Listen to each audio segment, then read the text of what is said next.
well then. Now it all starts to get a little more serious here as the aimshot.com Formula Ford Festival ramps up a gear into the first of two semi-finals. The next two races of the day will be the semi-finals for the Formula Ford Festival, and the front row of this grid is made up with the two of our three heat winners. Jonathan Brown, who won a very wet second heat of the day, Matt Cowley, who won the first heat, and they'll both be on the front row together for our first semi-final then of two. The way it works for these semi-finals, the top 12 finishers automatically progress through to the final. The positions 13 to 27 will then be entered into the last chance race. Now there are 30 starters in each of our semi-finals. That means there will be three drivers, the last three drivers classified, who will not get through. This will be the last race that they compete in, so we'll try and keep an eye on that. But of course, the winner of these semi-finals is of some significance, because that determines your finishing position for this race, determines your grid position for the final. So here is the grid for semi-final one then, sponsored by Avon Tyres. Jonathan Brown, the Heat 2 winner, is on pole position, with Matt Cowley, the Heat 1 winner, alongside. Ollie White and Michael Eastwell share row number 2, with Joey Foster, double festival champion, sharing row 3 with Jordan Dempsey. Ross Martin, the 2019 national champions, on row 4 with Callum Crawley, ahead of Morgan Quinn, and Alan Davidson, runner-up in the Irish Championship this year, 10th on the grid. Row number 6 is shared by Michael McPherson and Tom MacArthur. Ivan McCulloch and Max Marzarati are on row 7. Max one to watch for here. He started on the front row for his heat, but faded after an off-track excursion. Ryan Campbell and Kenneth Cowie are next, then Peter Daly and Colin Blackburn. Bryce Aaron, the youngest driver competing in the festival, just 16 years of age, is 19th on the grid, ahead of Kevin McClurg, rounding out the top 20. As I said, it's a 30-car grid though, so there is another 5 rows behind that, headed by Simon and James Hadfield, then Logan Hanna and Dan Rene Larson, Andrew Blair and Stephen McWhinney. We're now getting into the drivers that got through in the last chance race. Remember, Andrew Blair was the winner of that race, McWhinney was on the podium. Jonathan Woolridge, the Canadian driver, definitely one to watch. He scraped through in the last chance race, but he's got top 10 potential, no doubt. He has got Stuart Kestenbaum alongside, then Henry Campbell and Andrew Pryke. To round out the field, it will be a race over 15 laps. The top 12 finishers advance, and it's the Cliff Dempsey racing car of Jonathan Brown, 5th place in the National Championship this year, that lines up on pole position with Matt Cowley, double US Formula 1600 champion, alongside him, also a former Northern Formula Ford 1600 champion over here in the UK as well, with Ollie White and Michael Eastwell on row number 2. Michael Eastwell trying to bounce back from that heartbreaking mechanical issue that took him out of contention in the festival 12 months ago. Joey Foster, one to watch for. He was a slightly disappointing 3rd place in his heat yesterday. He'll be looking to make some progress there from the 3rd row, but in the dry conditions today, overtaking, so I'm told, may be a little harder. We're going to see a few fisticuffs, I think, in this race, as drivers that have to make progress try to do so. Let's go racing then. Semi-final number 1 of the aimshop.com Formula Ford Festival gets underway with a good start made from pole position by Jonathan Brown. Away to L2 is Ollie White, 3rd on the grid, but I think they will be in grid order more or less as they head towards the first corner. Yes, they are, at least in the top 3 or 4, side by side for 5th position there. Is around the outside, I think, then Jordan Dempsey to try and get past. Oh, and sideways off into the gravel trap already. Has gotten the number 72 car, and that is Jordan Dempsey. Unfortunately, the young Irish driver is out of the race and will not progress to the final, at least. Well, no, he won't even be in the last chance race, will he? Because he's a non-finisher by the looks of it. That car well and truly buried, and that is drama already for the man that lined up 6th on the grid. He was 5th into the first corner, but carried too much speed and ends up in the gravel trap. So Jordan Dempsey out of the race, already one of our big name drivers in trouble, and immediately the safety car is scrambled, as that car clearly needs to be recovered from the dangerous position from which it's found itself in. And we can take a deep breath, because as suspected, it all kicked off right from the word go there, but Jonathan Brown did everything he needed to do. He won the heat. That was crucial, because that now puts him at the front of the grid for the semi-final. It's going to be harder for people to overtake him in theory in these drier conditions, because there are less options now as far as which line you can use to try and make way past people, and so all he has to do now, he says, making it sound a lot easier than it is defend from the front of the grid. Oh, that's drama as well, because, oh, that's Bryce Aaron, is it not, that's stopped in the Oldfield car. Oh, that's a real shame. So Bryce Aaron, as I said, the youngest driver competing here, another driver that, well, he was 19th. He had some work to do to get into an automatic promotion spot, but Bryce Aaron, unfortunately, is in big trouble already. What of those that I mentioned should be making progress from the back? Well, Jonathan Woolridge started 27th, the Canadian scholarship driver, car number 23. He only gained 3 spots on the opening lap into 24th place, so he needs to get another 12 if he's to put himself into a guaranteed final position. However, he has got himself into the last chance race qualifying position, so as a bare minimum, the Canadian youngster is doing all he needs to at least give himself one last shot at getting through, but that last chance final race will be only a 5-lap race, and you must be in the top 6 in that race in order to qualify for the final, and even then you'll be right at the back. So Jonathan Woolridge would have liked to have a completely safety car free race, because these safety car laps now are being taken out of the total race distance, and therefore giving him and some other quick drivers from towards the back of the grid less of an opportunity to overtake and get themselves into a qualifying position. So Brown leads the way, Cowley is second, Ollie White third, Michael Eastwell fourth, and Joey Foster fifth. Ross Martin is sixth, seventh Alan Davidson, eighth Morgan Quinn, ninth Callum Crawley, 10th is Michael McPherson, 11th for Tom MacArthur, and 12th Ian McCulloch. They would be, as it stands, the 12 drivers that automatically get promoted to the final. Max Maserati is the man on the outside looking in 13th position, and he's got Ryan Campbell right behind him. So that could be, as long as the leaders don't get themselves too involved with each other, that could be where most of the action now is in this race, as they desperately try to get themselves into a top 12 finishing position. And Max Maserati in particular will be kicking himself, because he, as I said, qualified second for his heat. It was the first heat of the day, and unfortunately ran wide in the early stages, had a bit of contact, I believe, with a couple of other drivers, and he unfortunately was not able to finish as high up the order as he'd have liked. Now, the lights are out on the safety car, even though this recovery process hasn't quite been completed, but it's more or less been done, and the number 72 car of Jordan Dempsey out of the festival then, unfortunately, but Peter Dempsey is still yet to race in the second semi-final later on. This semi-final, though sponsored by Avon Tyres, is about to get back underway once again, with Jonathan Brown and Matt Cowley, your top 2 drivers, about to see the green flags. No overtaking, remember, before they cross the start-finish line, but once they get there, all bets are off. Keep an eye to that 12th place battle as well, to see whether Max Maserati or anybody else can get themselves into a transfer spot. Green flags fly again then, away we go, and Michael Eastwell immediately on his toes to try and have a go at Ollie White into Paddock Hill Bend. He's going to be able to challenge for third position, I wonder, and move himself an extra row up the grid for the final. Each position you gain within this top 12 puts you 1 row further up for that final race, the big one at the end of the weekend. So right now, Michael Eastwell will start on the 4th row of the grid. If he gets past Ollie White, he'd be on the 3rd row, and that could make all the difference as to whether you're going to have any chance of winning the Brands Hatch Formula Festival this year. Clean restart then, no change of the order as far as I can see inside the top 10. The battle for 12th, though, is really raging. I can see that out of my window. David McCulloch is under quite a lot of pressure from Max Maserati, and that is a really, really significant battle. It's close at the front, I realise, but the race leader is getting away here, Jonathan Brown, with Cowley second, White third, Eastwell fourth. The battle on for 5th here. Joey Foster under pressure from Ross Martin. The Scottish driver looks up the inside into Paddock Hill Bend. He's late on the brakes, but can't quite commit to it, and so Joey Foster maintains 5th position as they turn through the daunting right-hander for the 5th time, and hangs on then to the spot. We have not yet had any changes within the top 12. I'm keeping an eye to the timing screen, an eye to the pictures as well in front of me, because there is bound to be lots of shuffling that goes on in that midfield, and it could be really very significant. Essentially, the top 13 cars have all broken away from the next group of cars, and I can see out of the window we're going to have a change for 12th position, and I think that's going to knock Ivan McCulloch out of a transfer spot. It's happening behind these drivers that are going up towards Surtees and Clearways. All out wide there goes Ollie White. That's Michael Eastwell through into 3rd position then, so Eastwell has now found a way through. He's ahead of Ollie White. That could allow Joey Foster to challenge as well, and Foster pulls to the outside line into Paddock Hill Bend. Will he sell the dummy here maybe and go back to the inside? He can't do that, so he goes right around the outside. This is doable in the wet, in the dry. It's a very difficult move, and he does it. Brilliant stuff from Joey Foster, who takes full advantage of the loss of momentum there from Ollie White, who has lost 2 positions now in the space of just less than half a lap. So changing at the front of the field, we have had a change for 12th as well. Maserati is now into a transfer spot.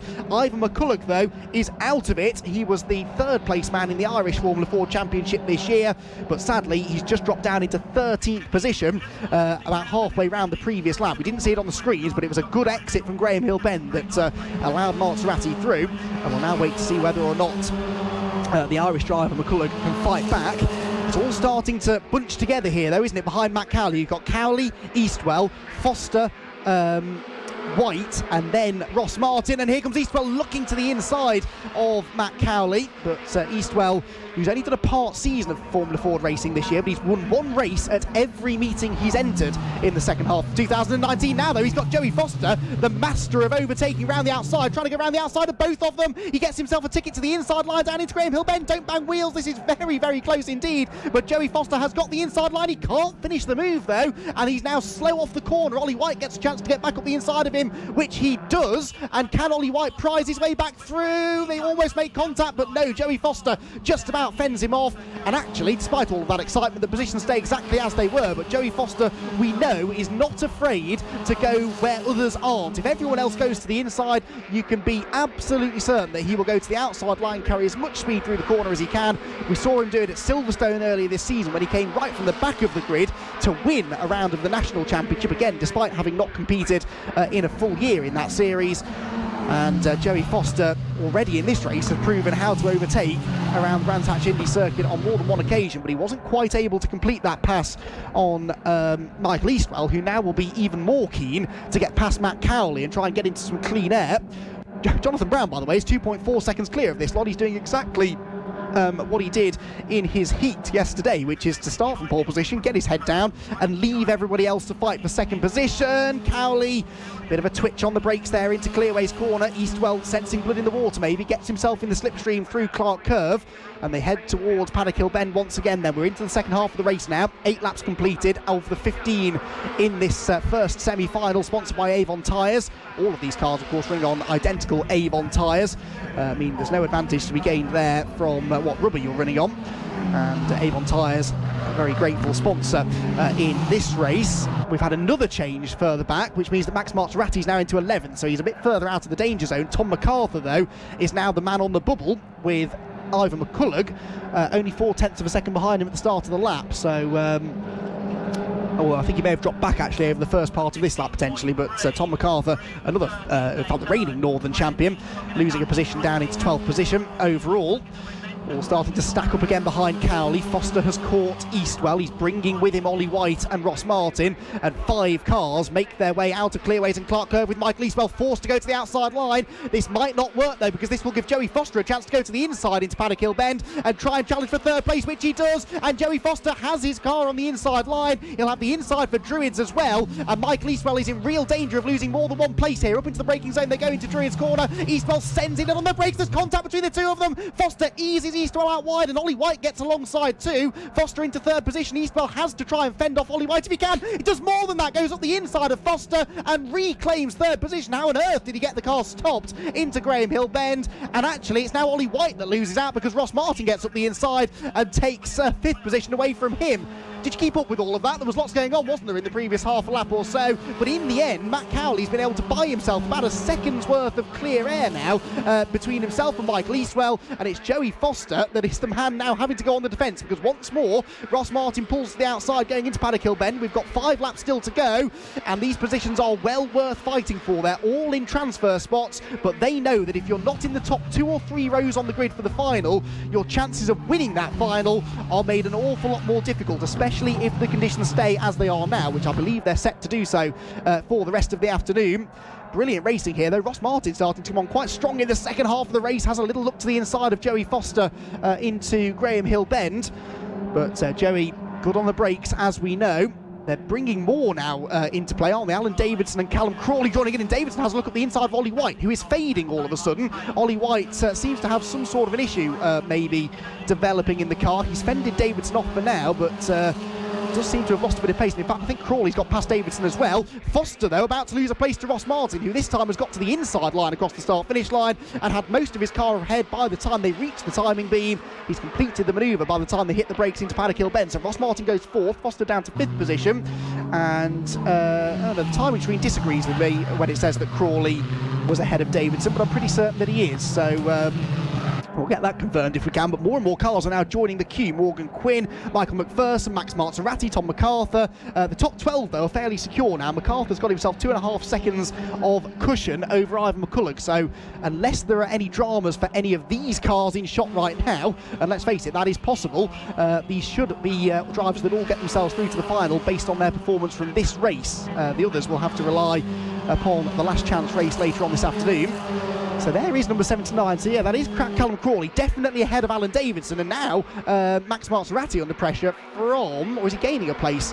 Yeah, he's got past McPherson, hasn't he? So Marzarati gains another spot into 10th, brings with him Tom MacArthur, and then goes up the inside of Morgan Quinn. So 2 more places gained from the former Renault Clio Junior competitor. And Max Marzarati in the 81 car is on an absolute mission here. That now puts him up into 9th position, having started down in 13th. Started down in 14th, if that was Maserati.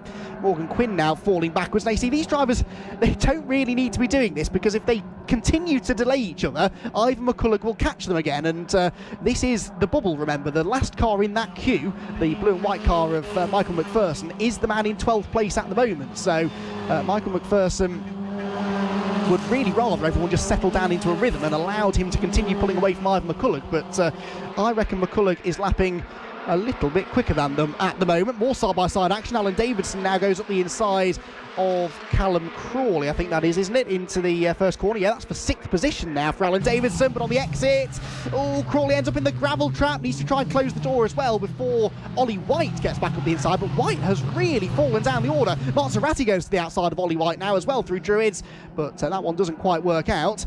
But Ollie White has been very strong all weekend, particularly in the wet conditions yesterday, and was up there in the early stages of this race, but for whatever reason the speed from about half race distance onwards just has not been there. And I don't think he's in danger of falling out of the top 12, but he could fall out of the top 10 before the end of the race. This man, though, has not lost a single position all weekend long, and he's about the only person that can say that. Jonathan Brown dominated his heat yesterday from pole position, and he's dominated this semi-final as well. He's 5.5 seconds clear of Matt Cowley in 2nd position, Michael Eastwell still 3rd, and Ross Martin in 4th place for the time being, but he's some way back from the 2nd place squabble between Cowley and Eastwell. Jonathan Brown, though, who I referred to as a surprise winner yesterday, and he was very quick to pull me up on that yesterday evening. What I meant is that he was 5th in the championship this year. People like Ross Martin, for example, the reigning champion, you would have maybe assumed would be heat winners as well. But Jonathan, really, to give him his credit, has been in phenomenal form this weekend, and we can't even just put it down to the wet conditions yesterday. It's been a flawless performance in this dry semi-final as well, and as he comes through to see the checkered flag, which wasn't waved, but it was the last lap of the race, Jonathan Brown should have won the race. He won't know he's won the race yet, but he has won it. 2nd place goes to Matt Cowley, 3rd place for Michael Eastwell, and Ross Martin in 4th position. Then it's all changed again behind, as it very nearly does. Joey Foster is 5th, 6th position for Callum Crawley. That's a good drive from 8th on the grid. 7th for Alan Davidson, 8th Max Marzarati, arguably the driver of the race really. 9th position for Tom MacArthur, 10th Morgan Quinn, Ollie White 11th, and Ivan McCulloch is 12th because Michael McPherson dropped down to 13th position on the last lap. That's real drama then. I don't know what happened to Michael McPherson. We didn't see it on the footage unfortunately, but Ivan McCulloch has got himself into an automatic transfer spot on the very last lap of semi-final 1. That was real determination there from McCulloch, because at one stage he was nearly 3 seconds behind the top 12 and he managed to reel them back in. We have to assume that McPherson had a moment on the last lap and misses out on a transfer spot by 16 one-thousandths of a second. It was a near dead heat between the two of them, and that is the difference. He will still be at the front of the last chance race later on, McPherson, but he would obviously have much rather managed to get an automatic transfer spot instead. Well, what a way to start our Formula Ford Festival action here today with semi-final 1 sponsored by Avon Tyres. Jonathan Brown won the race from pole position by 5.5 seconds, which does not do that race justice. There was some terrific battling going on behind him, but Jonathan Brown, the Cliff Dempsey Racing driver, was in faultless form and was able to lead it from start to finish. Unfortunately, though, there was drama behind through the first corner. The young Irish driver, Jordan Dempsey, found himself in the gravel trap at Paddock Hill Bend. No contact involved as far as I could see. He just went off on cold tyres, beached himself in the gravel, and unfortunately that put Jordan Dempsey out of the festival. He will not even qualify, as far as I can tell, for the last chance race later on today. There was also drama for Bryce Aaron, who sadly was an early retirement as well. Mechanical issues seemed to put paid to his festival hopes. And he was actually classified 27th, so he will be at the back of the last chance race. That's interesting. Officially retired before he did. Meanwhile, after the safety car had been brought out to recover Jordan Dempsey's car, the real battle was the one going on for second place, with Matt Cowley trying and actually succeeding ultimately to hang on to second position despite increasing pressure from Michael Eastwell. Joey Foster was doing his usual round the outside performance, not actually able though to make it work, and actually ended up losing fourth position to Ross Martin before the flag. Michael Eastwell though continued to run right on the gearbox of Matt Cowley, but every time he went to the outside to try and make a move, Joey Foster was there to fill the gap on the inside or the outside, whichever opportunity was left for him. At no point was he able to succeed in getting past Michael Eastwell, but this was the closest he got by banging wheels with Michael through Druid's corner. He did get in front, but then look at this for some late braking for Eastwell. Well, we didn't see it, but he managed to get back up the inside into Graham Hill-Bound and re-overtake Joey Foster to secure a podium place. Then it was all about the fight for 12th position. This was the fight that was going on towards the back of the group. Eventually, Ivan McCulloch managed to get himself back into 12th spot, gaining an automatic transfer spot to the final, with Michael McPherson on the final lap, missing out on that position by 16 one-thousandths of a second. And breathe, everybody. That was semi-final one, brought to you by Avon Tyres. The second semi-final will be getting underway in only a couple of minutes' time, and that will have an equally competitive grid of drivers, and we will no doubt see some more big names that are going to have to struggle through into the final qualifying positions later on. Well, let's head down then to the pit lane, where for the second time this weekend, Joe Tanner is talking to Jonathan Brown. Semi-final one winner, Jonathan, well done. A dominant performance. It's such a shame about that safety car. You've guaranteed yourself a front row start for the final, but that safety car could have cost you pole. Yeah, well, I'll be praying for a safety car now. So. And a longer one than you had. Yeah, a 3-lap safety car, but yeah, no, pace was mega. Just after safety car, just focused on doing my own thing. Just posted some really consistent times, and I think that's the difference so far. I'm not putting any additional pressure on you by saying this, but you're the only man so far that I've seen that's been quick in the dry and quick in the wet. Pole for the heat in the dry, and then dominated the wet one, win again in the dry. Yeah, no, it's been good so far, but you know, unless I win the final, then there's no point winning the rest. So we'll be giving it everything, and you know, if it's like that in the final, then happy days, but I imagine it'll be a little closer. It's normally a little bit more frantic than that, but I'm going to tip you. Hopefully I'm not jinxing you. Hopefully I'm tipping you for the festival final later on. Well, we'll see. Thank you. Well done.